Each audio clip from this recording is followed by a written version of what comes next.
400 machines crossed into Russian airspace on July 20th. Not a single one had a pilot.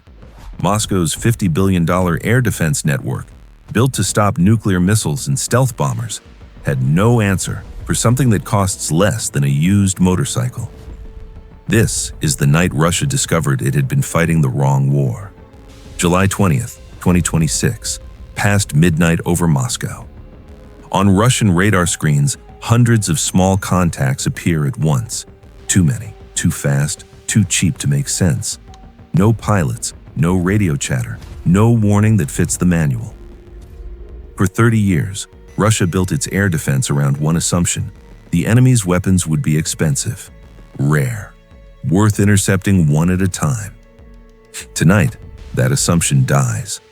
400 machines are crossing into the most defended airspace on the planet, each one costing less than a used motorcycle. Somewhere near the Kremlin, one target is about to prove exactly how badly that math is broken. But the number on the radar screen was about to become the least of Russia's problems. Russia's air defense was never a wall. It was a machine built for a specific kind of war. S-400 batteries designed to kill fighter jets at 400 kilometers, Panzer systems guarding the close range, layered radar considered among the most advanced on Earth. But every Panzer carries only 12 interceptor missiles, $300,000 each, a finite magazine. Nobody designed this system to survive a swarm of machines worth almost nothing. That blind spot was about to be exploited on a scale no general had modeled. And the number about to hit it wasn't small. One number explains everything that happened next: $500. That's what a single FPV strike drone cost to build. To stop it, Russia often had to fire a Pantsir missile worth $300,000, sometimes a Patriot-class interceptor worth $4 million. This isn't guaranteed every time. Some drones are jammed, some simply miss. But the pattern holds. In 2025, a Ukrainian operation called Spiderweb proved the math wasn't theoretical. 117 drones, costing a combined $117,000, destroyed $7 billion in Russian aircraft. If that little money erased that much steel, what happens when the number isn't 117, but 400, aimed straight at the capital? Moscow was about to find out. Russia claims it intercepted 381 of the 400 drones. But intercepted doesn't always mean destroyed. Jammed, crashed, or knocked off, course often gets counted the same way as shot down. What matters is what got through. The Noginsk oil storage facility ignites, 50 kilometers from the Kremlin, flames visible against the night sky over Russia's own political center. This wasn't a border skirmish.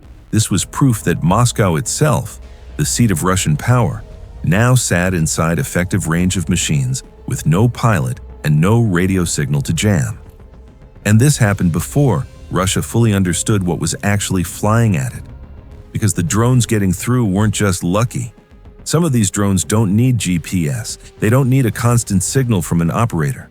They navigate on their own, recognize targets on their own, and keep flying even when jammed. Reports suggest an 80% hit rate even under active Russian electronic warfare. Though how much of that targeting is fully autonomous versus AI assisted with a human still in the loop remains officially unconfirmed. Here's the contradiction that matters.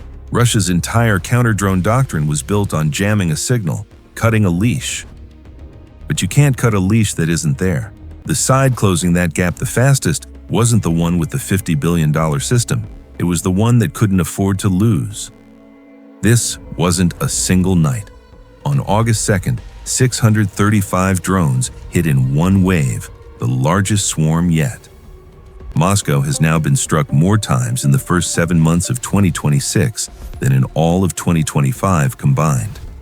To defend the capital, Russia started pulling S-400 systems away from frontline positions, patching one hole by tearing open another. Imagine a shield stretched so thin that protecting the head means exposing the chest. That's the cost of fighting a war where your defense costs 1,000,000 times more than their weapon. And every military on Earth was watching, taking notes. NATO is debating whether to copy this model. Japan is already funding Ukrainian drone startups. Taiwan and South Korea are studying it for their own future.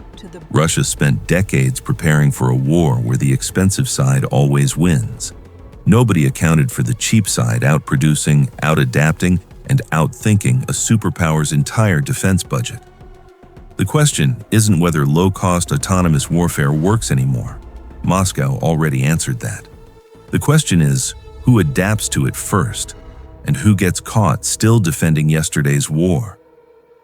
If $400 drones can humble a $50 billion defense system, what happens when every army on Earth builds its own swarm? Subscribe for the next investigation into how modern war is really being fought.